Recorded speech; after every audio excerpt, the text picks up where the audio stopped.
Ram 1500. We went ahead and installed the Clifford 3105. Armadale alarm. You're gonna hit lock, locks your doors, disarms it, gives you 2 chirps. It's got the shock sensor for the window. He's got panic button. It comes with 2 remote control, lifetime warranty. Basically, in his situation, he didn't have the factory alarm with the factory remote, so we couldn't do a shock sensor add-on.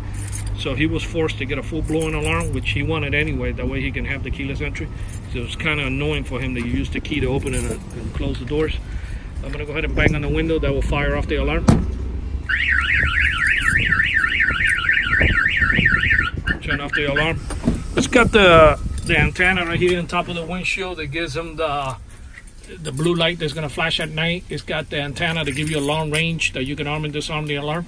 Plus it's got this little push button here, so in the event that the remote controls get wet or anything happens to them, turn the key in ignition and you have to tap that little button on the top, and that will disable the alarm. That way he's not in a situation that the alarm is going off and he's not able to shut it off. That's only on the event that the remote controls go bad. Otherwise, you don't never need to use that button up there.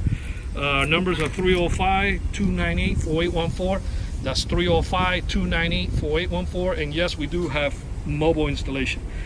Thank you for watching this video.